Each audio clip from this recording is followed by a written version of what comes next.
नमस्कार दोस्तों, इस कंपनी के स्टॉक प्राइस चार्ट को थोड़ा ध्यान से देखिए कि 3 साल पहले आने वाला ये आईपीओ जो कि 39 रुपए पे खुला था, आज की तारीख में 135 रुपए पे है। बीच में ये 204 का हाई भी मार चुका है। आप में से कुछ लोग कहेंगे कि अगर मैं स्टॉक में सही समय पे एंट्री कर लेता तो मेरे को अच्छा खासा प्रॉफिट हो सकता था। लेकिन अगर मैं उसी समय आपको ये भी कहूं कि इस स्टॉक प्राइस को मैनिपुलेट करने के लिए इस कंपनी के चेयरपर्सन, कंपनी के डायरेक्टर्स और कुछ और लोग इन्वॉल्व थे जो कि चाहते थे कि जैसे ही आईपीओ आए, इस कंपनी के स्टॉक प्राइस को धीरे धीरे इन्फ्लेट किया जाए ताकि नॉर्मल रिटेल इन्वेस्टर इसको बाय करना शुरू करे और वो लोग खुद धीरे धीरे अपना पार्शियल या फुल एग्जिट मार के अच्छा खासा प्रॉफिट कमा पाए। इस वीडियो में जानने की कोशिश करेंगे कि किस तरीके से सेबी ने इस पूरे के पूरे केस को अनफोल्ड किया, सॉल्व किया और किस तरीके से 6 करोड़ 38 लाख रुपए वापस जो इलीगल तरीके से कमाए गए थे मांगे हैं। Let's get started. तो दोस्तों, एक कंपनी थी एशियन गैलेक्सी प्राइवेट लिमिटेड। 4 मार्च 2014 को इसको इनकॉर्पोरेट किया गया था, बनाई गई थी। फिर 6 दिन के अंदर इस कंपनी ने एक और company Asian wires and cables private limited को खरीद डाला। फिर 7 साल बाद एक आईपीओ लेकर आते हैं ये लोग बी मार्क नाम से, जहां पे ये डिसाइड किया जाता है कि 25 से 31 मार्च 2021 तक ये आईपीओ बिडिंग के लिए ओपन रहेगा। 60 लाख शेयर हम मार्केट में उतारेंगे।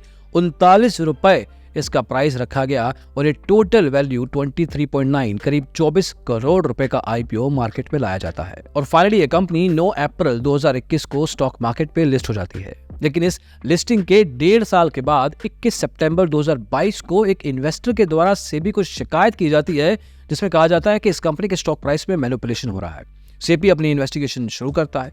9 अप्रैल 2021 से 30 अप्रैल 2021, मतलब जो स्टॉक मार्केट में लिस्ट हुआ था उसके करीब 20-22 दिन तक एक इंस्पेक्शन पीरियड रखा जाता है। देखा जाता है कि क्या इसमें आर्टिफिशियली स्टॉक को मूव करने की कोशिश की गई थी। और जो बातें सामने आती हैं वो थोड़ी डराने वाली हैं, क्योंकि इस कंपनी के प्राइस को मैनिपुलेट करने के लिए 15 अलग अलग लोगों का इस्तेमाल किया गया और इस कंपनी के मालिक, प्रमोटर या चेयरपर्सन खुद भी इन्वॉल्व थे, जिनका नाम विकास गर्ग है। इनके अलावा संदीप कुमार श्रीवास्तव जो कि कंपनी के होल टाइम डायरेक्टर हैं, उन्होंने खुद 23 फरवरी 2022 को इस कंपनी से रिजाइन कर दिया था। इसके अलावा ब्रिजेश कुर्रानी जो कि सेंटर पॉइंट है इस कंपनी के प्राइस को मैनिपुलेट करने के लिए, ये पहले भी एक और केस एक्सिस म्यूचुअल फंड के मैनिपुलेशन में पहले भी पकड़े जा चुके हैं। वहां पे भी उस केस में भी सेबी की तरफ से इनका नाम आ चुका था।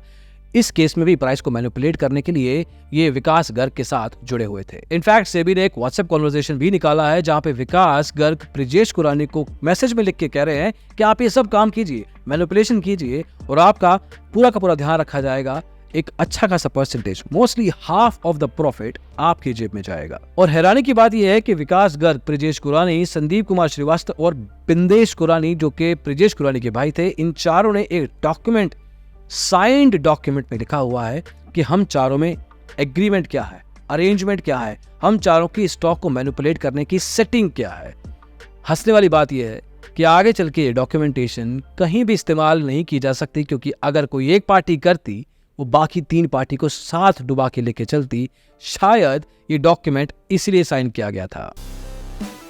ब्रिजेश कुरानी अपनी बीवी धारिया कुरानी, अपने एक एम्प्लॉय विनोद साबले, अपनी sister in law Surabhi Agarwal और अपनी मां रेखा कुरानी को भी इसमें इन्वॉल्व करते हैं। बेसिकली इन सबको इंक्लूड इसलिए किया जाता है ताकि आगे चल के इनके ट्रेडिंग अकाउंट्स खोले जाएं और इनमें पैसा डाल के शेयर को खरीदा जाए, बेचा जाए। आगे बढ़ने से पहले ये समझना जरूरी है कि ये स्टॉक की प्राइस मैनिपुलेशन आखिर होती कैसे है। स्टॉक मार्केट में बड़ी बड़ी कंपनीज में प्राइस को मैनिपुलेट करना आसान नहीं होता, लेकिन अगर पेनी स्टॉक्स जिनकी वैल्यू 10 रुपए से कम होती है या छोटे मोटे आईपीओज, एसएमई आईपीओज जिन कंपनीज के बारे में लोगों ने सुना नहीं होता, उन स्टॉक्स को मैनिपुलेट करना प्रमोटर के द्वारा रिलेटिवली आसान होता है, क्योंकि उसमें स्टॉक्स को अलग अलग अकाउंट्स के थ्रू बार बार बाय या सेल करके वॉल्यूम क्रिएट किया जा सकता है। मार्केट में एक एक्टिविटी क्रिएट की जाती है ताकि बाकी लोगों को लगे कि इस स्टॉक में कुछ हो रहा है, और जब लोगों को लगता है कि इस स्टॉक में कुछ हो रहा है तो उसमें खुद एंटर करने की कोशिश करते हैं। इसको पंप एंड डंप भी कहा जाता है, जहां पे स्टॉक को आर्टिफिशियली इन्फ्लेट किया जाता है, मतलब बढ़ा दिया जाता है उसका प्राइस प्रमोटर्स के द्वारा, एंड देन एक ठीक ठाक प्राइस के ऊपर जब वैल्यू पहुंच जाती है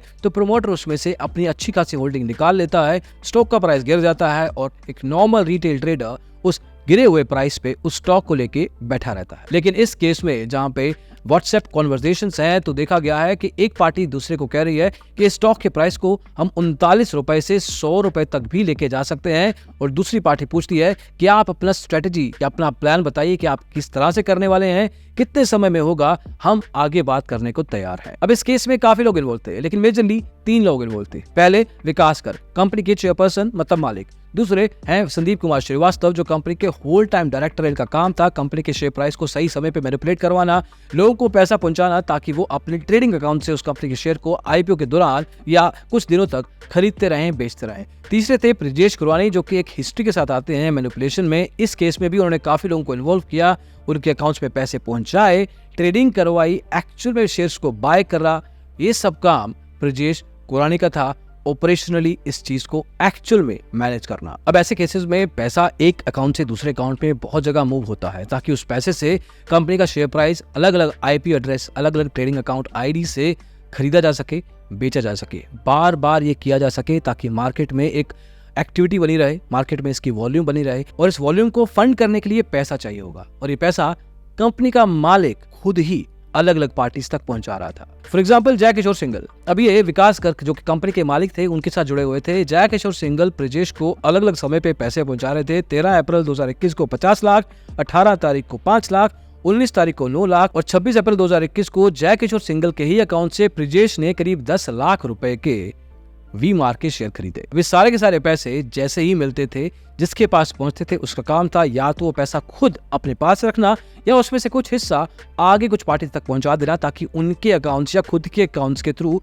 ट्रेडिंग की जा सके, होल्डिंग ली जा सके। ऐसे ही 9 अप्रैल 2021 को विकास गर्ग ने ब्रिजेश को पैसा दिया, जो कि उन्होंने आगे चल के अपनी बीवी को दिया, करीब 58 लाख रुपीस। 11 अप्रैल 2021 को ब्रिजेश ने करीब 23 लाख रुपए अपने एक एम्प्लॉई विनोद साबले को दिए, ताकि वो शेयर्स खरीद सके। ऐसे विकास गर्ग ने किसी सीमा गर्ग को करीब 25 लाख रुपए दिए, उन्होंने 57,000 शेयर खरीदे। मधु श्रीवास्तव को करीब 10 लाख रुपए दिए, उन्होंने 24,000 शेयर खरीदे। इंस्पेक्शन पीरियड जो कि 9 अप्रैल से 30 अप्रैल 2021 तक का था, उसमें जो टॉप 10 बायर्स थे, जिन्होंने एक होल्डिंग बना रखी थी, बार बार ट्रेड कर रहे थे, उसमें से 7 लोग वो थे जो कि प्राइस को मैनिपुलेट करने के लिए हायर किए गए थे। सिर्फ 3 लोग थे जो कि ऑर्गेनिक थे, एक्चुअल में रिटेल इन्वेस्टर्स थे, या एक तरीके से वो अनलकी लोग जो कि मार्केट में उस स्टॉक में वॉल्यूम देख के आए थे और उस स्टॉक में फंसे रह गए। फंसे इसलिए क्योंकि अगले 1.5 साल तक इस स्टॉक में कुछ खास मूवमेंट नहीं आई। ये स्टॉक ऑलमोस्ट उसी प्राइस बैंड पे रहा, लेकिन नवंबर 2022 के बाद एकदम से मूवमेंट आना शुरू हुआ, और जब से मूवमेंट आना शुरू हुआ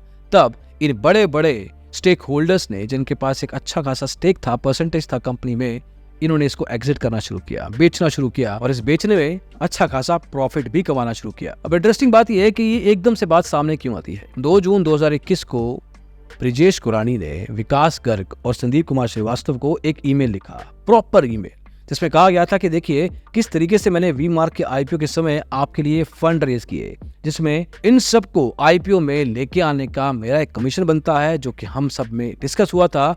5% कमीशन मुझे मिलना चाहिए, प्रॉफिट वाला अलग है। ये 5% कमीशन का वैल्यू बनता है करीब 49,86,150 रुपए, और ये पैसा मेरे अकाउंट में जल्दी से जल्दी ट्रांसफर कर दिया जाए। अब आज की तारीख में सेबी ने सभी बैंकिंग ट्रांजैक्शन, सभी व्हाट्सएप कॉन्वर्सेशन, सब ईमेल कॉन्वर्सेशन, सब लोगों से बात करने के बाद ये कंक्लूजन निकाला है कि करीब 6,38,62,303 रुपए गलत तरीके से कमाए गए हैं। इसलिए ये सारा का सारा पैसा इन सबको इकट्ठा वापस करना है। अभी के लिए जितने भी ये लोग इन्वॉल्व थे, उसमें से ज्यादातर लोगों को स्टॉक मार्केट से बैन कर दिया गया है, मतलब वो ट्रेडिंग नहीं कर सकते, और उनकी कोई पोजीशन है तो अगले 3 महीने के अंदर उसको लिक्विडेट करना पड़ेगा, स्क्वेयर ऑफ करना पड़ेगा। वो अपने बैंक अकाउंट से पैसा किसी और काम के लिए, इस रिफंड को छोड़ के किसी और काम के लिए नहीं निकाल सकते हैं, किसी एसेट को नहीं बेच सकते हैं। लेकिन एक बात समझना जरूरी है, जो आई होप कंफर्मेशनरी ऑर्डर, जो फाइनल ऑर्डर आएगा, उसमें आए कि इनके खिलाफ कुछ पेनल्टी लगे, क्योंकि हमें ये पता तो चल गया कि इन लोगों ने इलीगल तरीके से कितना पैसा कमाया है, लेकिन हमें ये नहीं पता कि इनके इलीगल तरीके से या इनके प्राइस मैनिपुलेशन के चक्कर में कितने ही लोगों का, जो कि इनके प्राइस को देख के, वॉल्यूम को देख के मार्केट में स्टॉक में पैसा लगा रहे थे, नुकसान हुआ होगा। It is almost impossible to figure that out. That is why इन लोगों के ऊपर पेनल्टी लगाना, एक एग्जांपल सेट करना बहुत जरूरी है। और आप लोगों के लिए भी, एक नॉर्मल रिटेल ट्रेडर, इन्वेस्टर के लिए भी ये समझना जरूरी है कि बड़ी बड़ी कंपनीज, बड़े बड़े आईपीओस को मैनिपुलेट करना बहुत मुश्किल होता है, लेकिन छोटी कंपनी जो कि प्राइमरी मार्केट के थ्रू, आईपीओ के थ्रू आ रही है या सेकेंडरी मार्केट में ट्रेड हो रही हैं, उनको मैनिपुलेट करना रिलेटिवली ईजी होता है, क्योंकि उसमें मेजर होल्डिंग एक प्रमोटर की ही होती है, कंपनी के मालिक की होती है। कंपनी में कुछ खास नहीं चल रहा, कंपनी के फंडामेंटल स्ट्रांग नहीं है, तो प्रमोटर शायद यही काम ही करेगा। तो आप लोगों को भी सिर्फ प्राइस या वॉल्यूम आता देख के अपने आप को उन स्टॉक्स में इन्वॉल्व नहीं करना है, दूर रहना है। अभी के लिए इस वीडियो में इतना ही, अगली वीडियो में जल्दी ही मिलेंगे। इसको देखने के लिए बहुत बहुत शुक्रिया। Bye bye.